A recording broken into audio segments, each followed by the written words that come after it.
खैरियत से हैं। Welcome back to sir Munib group tuitions. और आज हम लोग जो है वो मैथ्स का फर्स्ट ईयर की मैथ्स का एक टॉपिक पढ़ेंगे और शायान भाई के भरपूर इसरार के ऊपर ये टॉपिक पढ़ाया जाएगा। इस टॉपिक का नाम है सिंपल इंटरेस्ट और कंपाउंड इंटरेस्ट, यानी कि ये प्रोपोर्शन वाला इंटरेस्ट वाला चैप्टर है और जिसमें हम इंटरेस्ट और एन्यूटीज़ के बारे में पढ़ेंगे।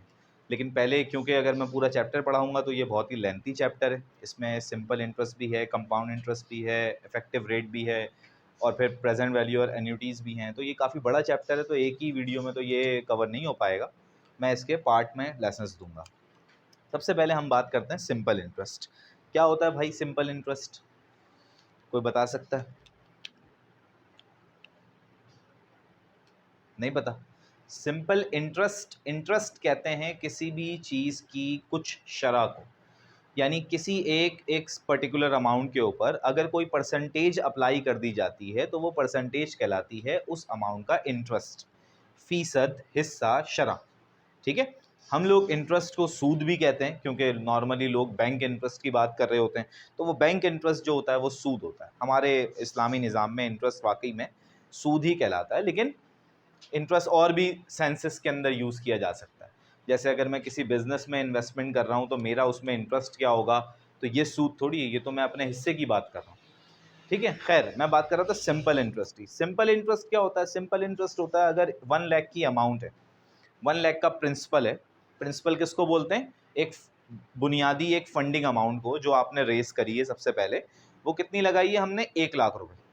1 लाख के ऊपर मैंने कह दिया कि भाई 4% का इंटरेस्ट लगता है। कितना परसेंट? यानी बैंक मुझे कितना परसेंट देगा उस 1 लाख के ऊपर? 4%। तो 1 लाख का 4% कितना होगा? 4000। अच्छा, ये 4000 बैंक मुझे कितने ड्यूरेशन में दे रहा है? मैंने कह दिया मंथली दे रहा है। कोई बैंक है नहीं अभी ऐसा, लेकिन इन केस अगर है तो मंथली दे रहा है। कितने रुपए? 4000 रुपये। कितने रुपए पर? 1 लाख रुपए पर कितने रुपए देगा? 4000 रुपये देगा। अगले महीने कितने देगा? उसके अगले महीने कितने देगा? उसके अगले महीने। अगर आप 50 साल तक भी ये पैसा बैंक में जमा रखो तो वो सिर्फ आपको एक ही रकम हर महीने देगा, वो है 4%, यानी कि 4000 रुपये। इन केस अगर ऐसा हुआ है, 4 चीज़ें होती हैं सिंपल इंटरेस्ट के अंदर, जिसमें सबसे पहली चीज़ क्या है? सबसे पहली चीज़ है प्रिंसिपल अमाउंट।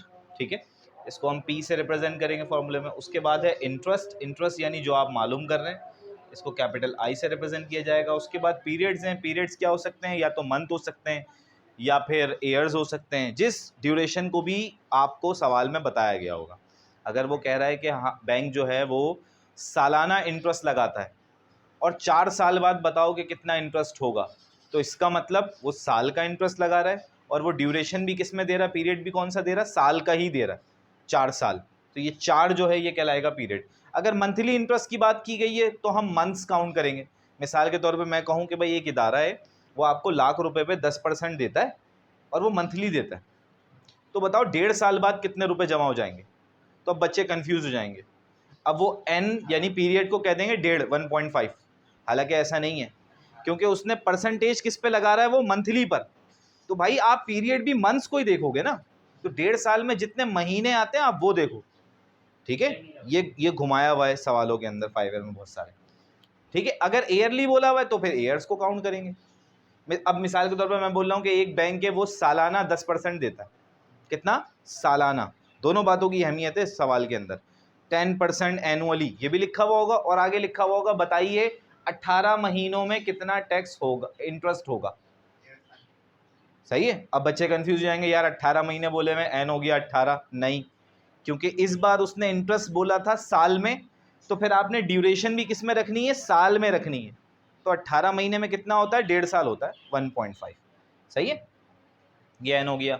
रेट क्या है? रेट परसेंटेज को कहते हैं, जितना परसेंट दिया हुआ होगा इसको हम आर से रिप्रेजेंट करते हैं। ठीक है, और जब हम कैलकुलेट कर रहे होंगे तो जितनी भी परसेंटेज होगी उसको हम 100 से डिवाइड करेंगे ताकि उसकी वैल्यू डेसिमल में आ जाए। ठीक है, इस तरह की वैल्यू आ जाए डेसिमल। ये हमारा जो है वो एक पैटर्न है सिंपल इंटरेस्ट निकालने का। फॉर्मूला मैं बता देता हूँ। सिंपल इंटरेस्ट का फॉर्मूला होगा I equals to P multiply by N multiply by R।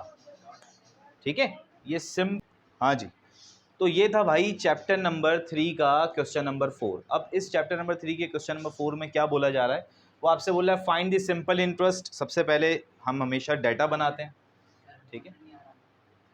क्या नहीं आ रहा, छोड़ दे तू कॉर्नर को यार, तू बार बार मुझे बीच में बुलवा रहा है। ठीक है, क्वेश्चन नंबर 4 में क्या बोल रहा है, कह रहा है कि फाइंड सिंपल इंटरेस्ट, यानी कि हमसे क्या मालूम कर रहा है वो शयान साहब, आय, ठीक है।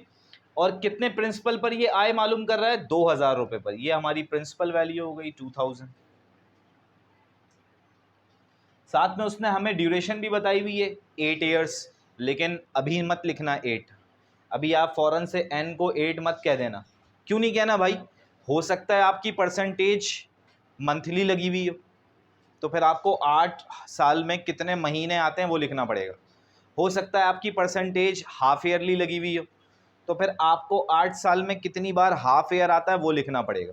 तो ये चीज़ की बड़ी अहमियत है। अच्छा, अब आगे बढ़ते हैं। बोला 8 साल के परसेंटेज निकालो एट 4.5। 4.5 का मतलब होगा 4.5, ठीक है। 4.5% पर एनम। एनम मतलब ईयर, यानी पूरे साल की परसेंटेज कितनी है, 4 और यहां पर भी ड्यूरेशन किसका दिया हुआ है, ईयर्स का दिया हुआ है। दोनों चीजें मैच हो रही हैं। अब हम ये वाला 8 लिख सकते हैं एज इट इज। तो पहले यहाँ देखेंगे, या ये देखना जरूरी है, हाँ ये देखना जरूरी है, ठीक है। ये 8 हो गया, सारी चीजें आ गई। यहाँ पर रेट देख लो, रेट लिखा हुआ है 4.5%। जैसा कि मैंने बताया, परसेंटेज को रिमूव करने के लिए 100 से डिवाइड करेंगे, वैल्यू आएगी 0.045। सारी चीजें गिवन है। अब आप जो है वो इसका फॉर्मूला यहाँ पर पुट करें। फॉर्मूला क्या है, PNR। इंटरेस्ट निकालना है, P की वैल्यू, N की वैल्यू, R की वैल्यू। P कितना दिया हुआ है 2000, N कितना है 8, R कितना है 0.045। तीनों वैल्यूज को मल्टीप्लाई करो और बताओ परसेंटेज कितनी लगी। ये हमने इंटरेस्ट यहाँ कैलकुलेट कर ली, कितनी हो गई 720। जाहिर है कि प्रिंसिपल जो है वो रुपीज़ में था, तो इंटरेस्ट डॉलर में तो आएगी नहीं, तो इंटरेस्ट भी किस में आएगी, रुपीज़ में आएगी। तो इसका यूनिट